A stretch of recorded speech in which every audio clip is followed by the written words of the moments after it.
안녕하십니까, 엘리트 학원의 앤딜리입니다.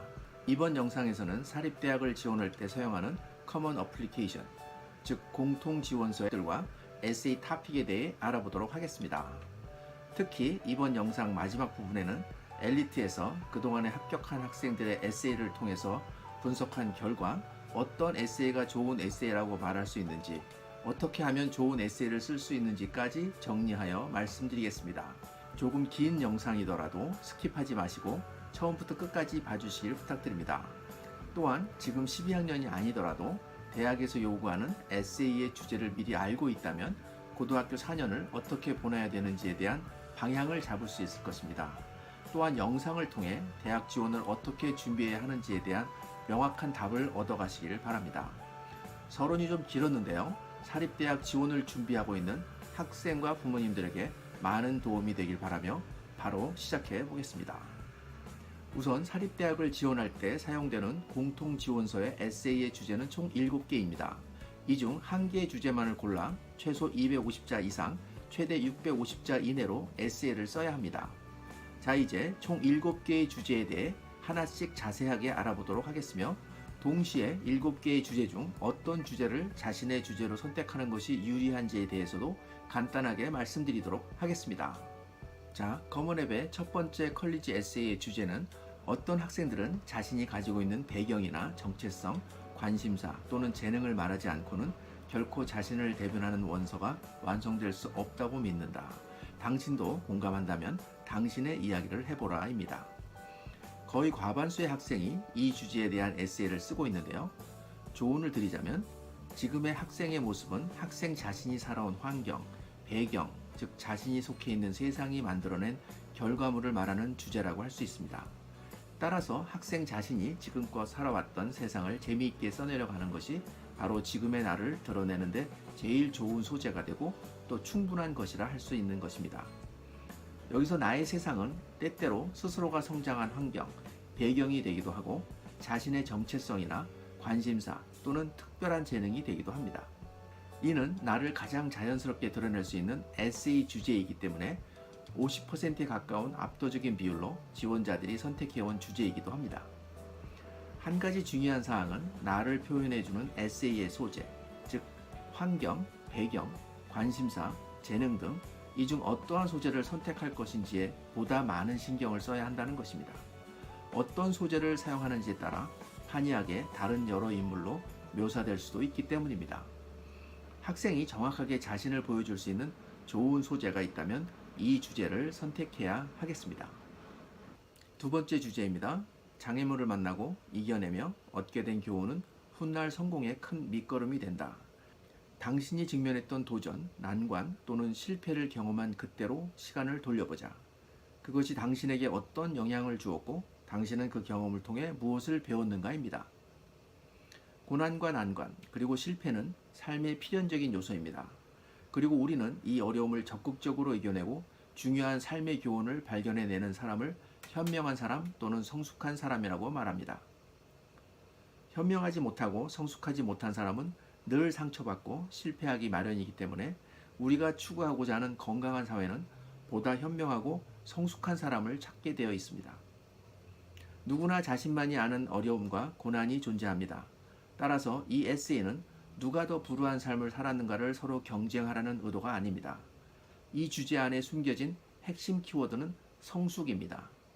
따라서 어려운 난관의 문제 본질을 이해하는 통찰력과 긍정적인 세계관을 갖고 성장한 성숙한 자신의 현재 모습을 어필할 수 있다면 이 주제를 선택하면 되겠습니다. 세 번째 주제는 당신의 믿음과 신념이 흔들리거나 도전을 받았을 때를 회상해보자. 무엇이 이 같은 고뇌를 이끌었는가? 이 과정에서의 결과물은 무엇인가?입니다.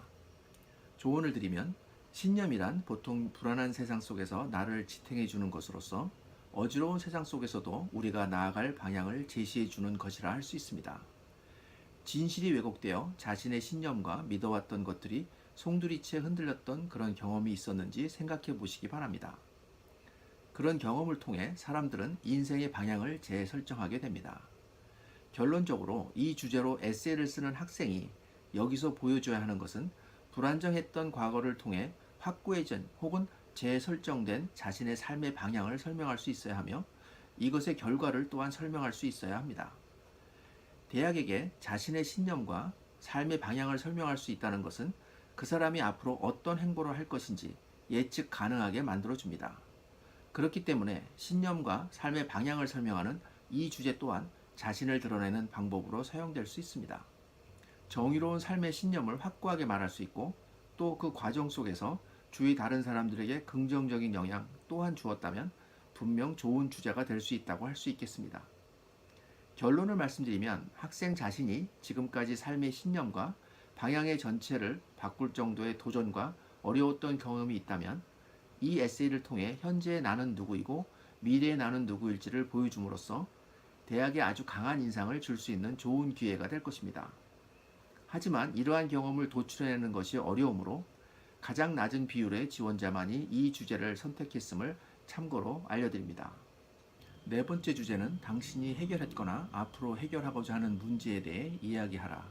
지적인 도전에 대해 말해도 되며 문제는 어떤 스케일, 크기, 범위, 종류에 국한되지 않아도 된다. 문제가 당신에게 중대한 사안이라는 점을 설명하고 당신은 무슨 과정을 통해 문제의 해결점에 도달했는지 혹은 할 수 있는지 설명하라 입니다. 조언을 드리면 모두가 알고 있듯이 대학이란 이 세상의 모든 문제를 연구하는 곳입니다. 그렇기 때문에 학생이 그 누구도 인지하지 못한 문제를 볼 줄 아는 눈, 그리고 대중의 일반적인 관심사항을 찾고 이를 해결해 나갈 수 있는 패기 있고 강한 신념이 있는 학생을 어떤 대학이 좋아하지 않을 수 있을까요? 이 주제에 대해 에세이를 쓴다면 학생이 문제 해결에 있어 자신의 창의력, 독창력, 관찰력을 마음껏 드러낼 기회가 되겠습니다. 또한 해결책에 도달하고자 하는 과정 중에 자신이 대학에서 얻고 배울 수 있는 구체적인 점을 강조하는 것도 대학에 좋은 인상을 남기는 방법 중 하나가 되겠습니다. 한 가지 주의해야 할 점은 해결책을 말할 때 전문적인 학문에 접근하지 말아야 한다는 것입니다. 대학 측을 학문적으로 감동 주기에는 당연히 어렵다는 것을 잊지 마시고 겸손하게 어떻게 자신이 갖고 있는 창의력, 독창력, 그리고 관찰력을 통해 문제를 해결했는지를 강조해서 이야기하면 되겠습니다. 다섯 번째 주제는 학생들이 두 번째로 많이 선택한 에세이 주제인데요. 어떤 업적이나 사건 또는 깨달음이 스스로의 성장을 이끌고 자신과 타인을 이해하는 새로운 시각으로 발전할 수 있게 해준 경험에 대해 이야기하라입니다. 조언을 드리자면 말을 잘 하지 못하던 어떤 학생이 여름방학 동안 스피치 앤 디베이트를 열심히 연습해서 가을에 개최된 스피치 앤 디베이트 첫 대회에서 수상을 했다면 스피치 앤 디베이트 팀의 코치는 매우 기뻐하며 앞으로의 팀의 높은 가능성을 상상할 것입니다. 이렇듯 외적 성장을 이루거나 혹은 내적 성장을 이뤘다는 것은 그만큼 전에는 없던 가능성을 가지게 되었다는 뜻입니다. 어떤 큰 사건을 겪으며 몰라보게 성장해버린 나 자신을 보게 되거나 전에 없었던 생각해보지 못한 가능성을 보았다면 그 새로운 가능성은 나를 어떻게 변화시켰고 또 타인을 바라보는 시각에 어떤 변화가 왔는가를 생각해 보아야 합니다. 이 경험을 통해 대학은 앞으로의 학생의 미래에 대해서도 예상 가능하게 될 것입니다. 여섯 번째 주제는 시간이 가는 줄도 모를 만큼 매력적이라고 느끼는 주제나 생각 또는 컨셉에 대해 말해보라. 왜 그토록 당신을 사로잡는가? 당신이 그것을 더 배우고 싶어질 때 당신은 어떻게 하는가? 무엇을 하는가? 누구를 찾는가입니다. 혹시 친구나 지인들과 이야기를 하다가 귀가 쫑긋해지고 나의 모든 관심을 쏟아부을 만한 특별한 무언가가 있는가? 그 무언가에 몰입하다 보면 시간 가는 줄도 모르고 그 일을 할 때면 다른 모든 것은 그 순간 멈춰버리게 만드는 것이 있는가? 대체 그 무엇이 나를 이토록 미련할 정도로 한 곳만 탐구하게 만드는가? 이렇듯 뭔가 홀려서 다른 모든 걸 뒷전으로 하고 한 가지에 모든 시간과 에너지를 쏟는 비효율적인 사람들을 우리는 흔히 너드 또는 긱이라고 하는데요. 하지만 대학에서는 무언가에 끊임없는 집중력과 에너지를 가지고 있는 사람들에게 매우 높은 관심을 갖고 있습니다. 대학은 이와 같이 세상의 모든 관심사를 탐구하는 곳이며 최고급 장비와 최첨단 연구소가 있고 24시간 도서관이 오픈되어 있으며 나를 지도해주고 격려해줄 지도교수도 존재합니다. 따라서 이들에겐 대학이 그들의 관심과 에너지를 쏟아부을 수 있는 꿈의 무대를 마련해 줄 것입니다. 대학은 이처럼 학생들의 에너지와 패기를 감당할 자원이 충분히 있으며 그 자원을 사용할 인재를 기다리고 있습니다. 혹시 내가 이에 걸맞는 매력적인 내 모습을 대학에게 보일 수 있다면 이 주제를 선택할 것을 추천드립니다. 나에게 이 같은 영감을 주는 분야가 무엇인지, 그리고 그것을 어떻게 탐구해야 하는지를 잘 이야기해보면 좋은 결과가 분명히 있을 것입니다. 마지막 7번째 주제는 당신이 만든 새로운 주제로 에세이를 써보라. 이미 써놓은 글도 가능하다입니다. 이 주제에 대한 조언은 상상력과 창의력을 발휘해 자신을 드러낼 수 있는 에세이면 뭐든 좋겠습니다. 그러나 주제가 없다는 것이 오히려 학생들에겐 막막한 일이 될 수 있으니 평소에도 글쓰기를 즐겨하는 학생을 제외하고는 현명하게 선택하기를 바랍니다. 이상 총 7개의 에세이 토픽에 대해 알아보았는데요. 학생들이 대학 지원서 작성 시 가장 시간이 많이 걸리고 가장 힘들어하는 것이 바로 에세이 쓰기일 것입니다. 게다가 사립대학의 경우 커먼 어플리케이션, 즉 공통 지원서 외에 대부분의 대학이 2개에서 3개 혹은 그 이상의 추가 에세이를 요구하기 때문에 지원하는 대학이 많으면 많을수록 여러 개의 에세이를 작성해야 하며 12학년 초에 이 모든 것을 끝내는 것은 절대 쉬운 일이 아닌 것입니다. 가능한 빨리, 즉 11학년 2학기나 11학년이 끝나는 여름방학에는 늦어도 대학 에세이를 시작해야 함을 꼭 기억하시기 바랍니다. 에세이는 잘 쓰면 합격에 도움이 되지만 잘못 쓰면 치명적이기 때문에 미리미리 준비해서 좋은 에세이를 쓰도록 노력해야 하겠습니다. 자, 이제 가장 중요한 부분인데요. 그렇다면 어떤 에세이가 대학에서 좋아하는 에세이인지를 간단하게 정리해 보도록 하겠습니다. 우선 첫 번째는 입학사정관들은 매우 많은 글을 동시에 읽기 때문에 간단 명료하게 학생 자신을 설명하는 글을 선호할 수밖에 없습니다. 에세이를 읽은 후에 무슨 말인지 혼동이 된다면 어떤 학생인지 기억도 나지 않을 것입니다.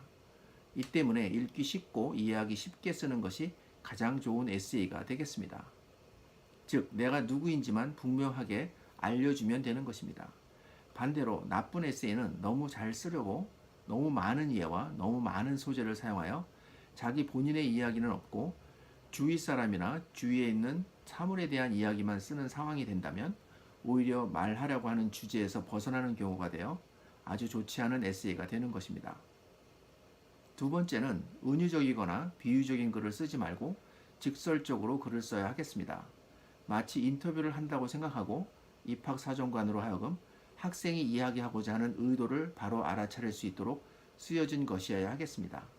세 번째로 좋은 에세이는 고등학교 동안 학생 자신이 경험했던 사실을 근거로 과정을 설명하고 좋은 결과로 마무리하는 것이 좋은 에세이가 되겠습니다. 너무 어렸을 때의 경험이라든가 사실적이지 않을 것 같은 내용을 에세이의 소재로 사용한다면 에세이를 읽고 기억에 남을 만한 진한 감동이 없을 것입니다. 네 번째는 에세이를 쓸 때 가장 주의해야 하는 것인데요. 너무 많은 미사여구나 너무 높은 레벨의 고급 단어를 사용하지 말고 문장도 너무 화려하지 않아야 한다는 것입니다. 즉, 고등학생다운 어휘력과 문장을 사용하여 쉽고 간결하게 에세이를 씀으로써 에세이를 읽는 심사위원이 쉽게 이해할 수 있도록 하는 것이 중요한 것입니다. 마지막 5번째는 입학사정관이 학생의 에세이를 계속 읽고 싶어 하도록 만들어야 한다는 것입니다.